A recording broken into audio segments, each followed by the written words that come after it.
Got this to the shop. Now we're going to start disassembling this rail. There's a few things you need to do. We've got quick connects on pretty much all the injectors right here. So what you can do is lift up on this little tab right here. It's a little too far. There we go. That's how it should look. Then you push in right here and it should come right off. Now make sure you've got the O-ring and you keep it in the rail. So we're going to do that to the rest of these and then we'll come right back.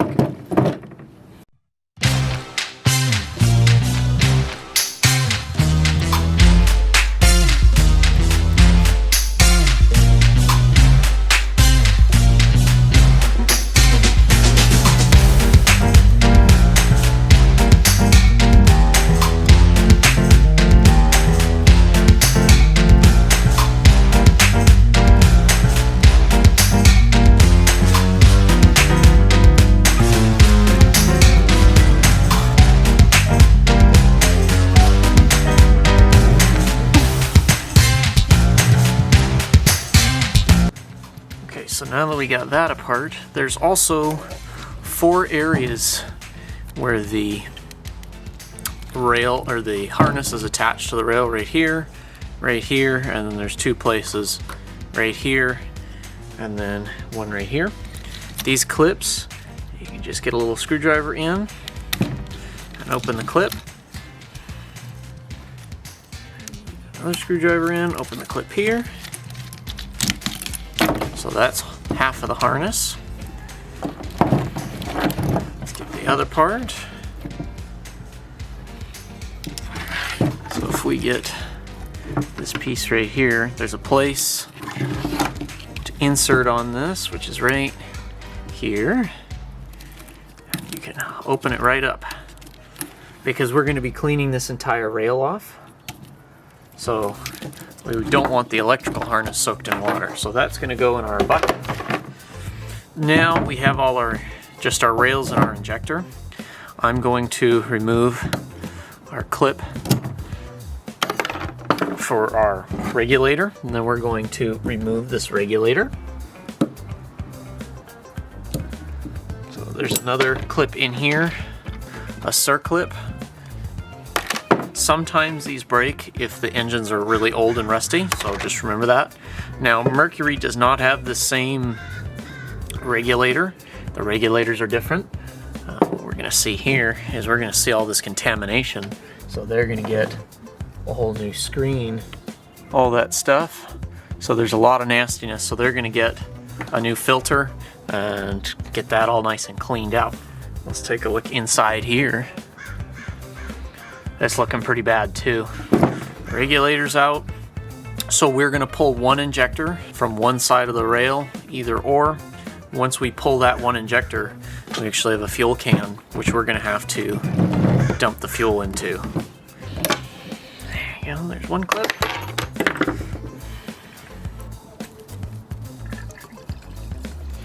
Holy crap. Look at the top of that injector. Look at how rusty that is. So hopefully we can save these. Let's see. Now look at how rusty that is. So they haven't been changing the fuel filters. So, you know, it is what it is. We'll try to do the best that we can, but I don't think with how nasty these are. I mean, this junk coming out of this rail is ridiculous. There's just rust upon rust upon rust coming out.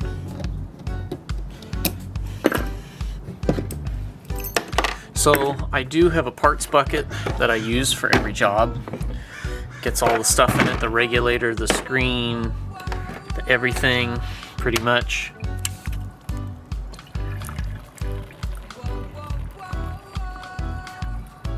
This one's full of rust. Every single one of them's full of rust.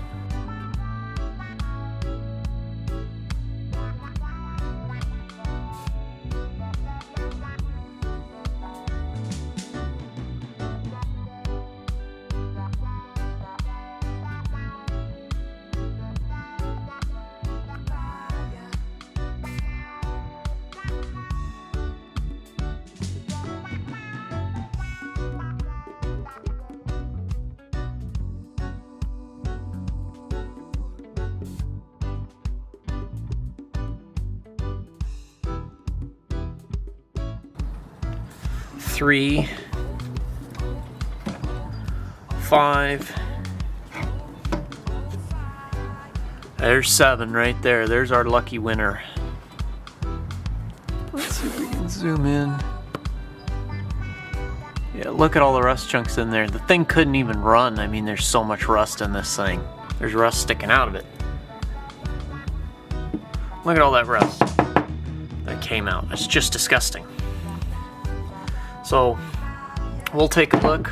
We've got a bath that we actually dip these injectors and the rail in, and it removes all the rust and the junk and the debris. We'll also be putting the regulator in there as well, get all the nastiness off the regulator.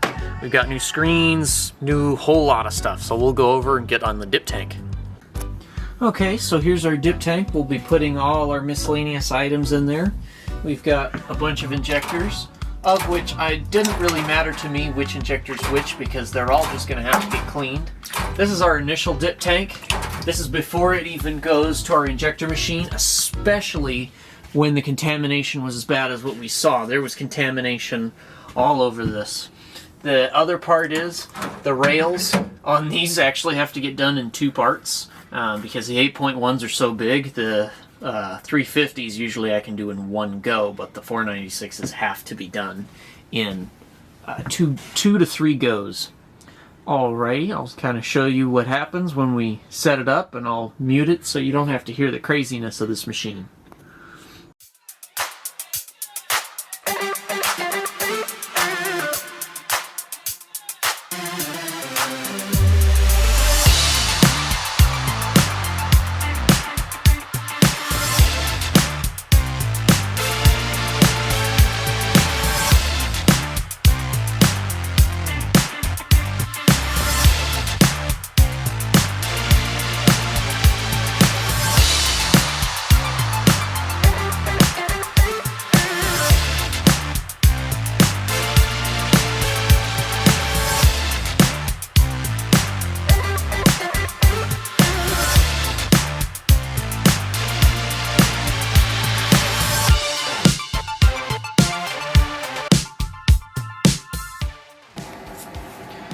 So here are our injectors, kind of after our pre-cleaning. We've got the majority of the rust out of the top.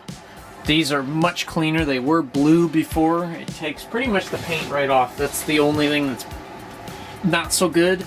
But it does clean the inside of the rails, whereas if you use something that doesn't remove paint, it won't clean the inside of the rust, or the rust off the inside of the rails. So with how contaminated these were, I don't feel safe running these through my machine before they are cleaned. So we're actually not going to do a before on these because they were so full of rust. We are actually going to, I'm going to blow as many chunks, I'm going to reverse the flow on these, blow as many chunks as I can out, remove the filters, and then put these in the ultrasonic cleaner for the injectors themselves. And once that's done, then we'll get back to you. So you'll see the filters out here in a bit. Okay, so here's our injectors and our injector cleaner. A lot of these little pieces here are absolutely disgusting. I mean, they were actually rusted into the injector. This brass piece, which is part of the injector filter, was completely destroyed. And then we've got one injector which it's so clogged, which unfortunately I don't think you guys can see it. Let me see if I can zoom in.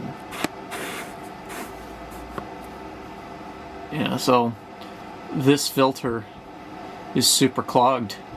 You can't see through it or anything. Then if we get like one of these, you can actually kind of see through it. I mean, it's not great. These are all pretty nasty. They should be white, not in a brown color. So what we're going to do is we're probably going to have to run 2 injection cycles before I feel comfortable actually running this on the machine. What I don't want to do is contaminate this machine with any kind of rust. So if I feel an injector still is rusty or nasty, I'm going to keep flushing it until I see that there's no rust.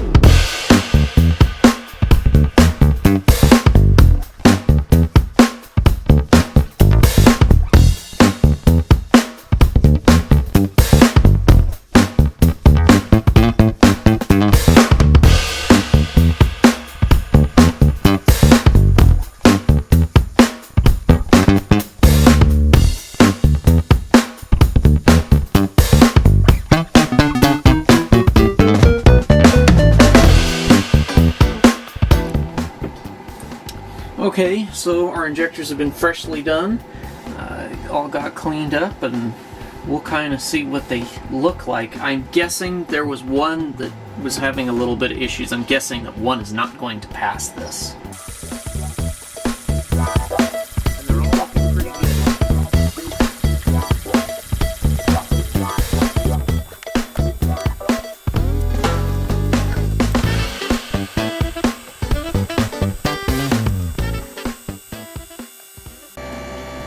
So once we're done with an inductance test, we do a leak test to make sure that none of the injectors actually, leak down. And they're at 43 psi now, but because it's Crusader, they can actually go up to 57 on the same one. So we're gonna bring the pressure up. That's 90 psi.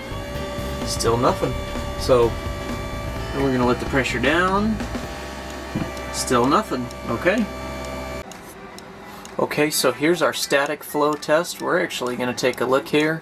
Hopefully everything's going to be okay. The 8-1s are really sensitive to basically static flow, what these injectors can always put out.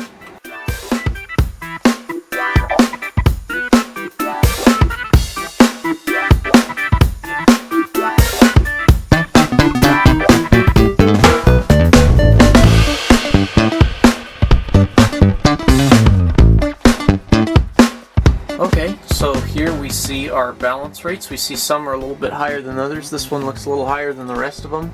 The rest of them look a little low, except for number 1. In the middle we're getting, 92, 91. Our variance on 496 injectors to be able to pass out of my shop is plus or minus 2%. So as long as they're within plus or minus 2%, we're fine. If they are not plus or minus 2%, then at that point we will have to assess the situation. So I'm going to write these down and we'll be back for our next test. This is the water the rail and injectors left. It just completely contaminated an entire batch. Usually these are good for about, I'd say 6 to 8 rails or 6 to 8 engines and sets of injectors, but this, it just destroyed everything. So now we've got all our injectors. We're pretty much all good to go, so we'll send this back off.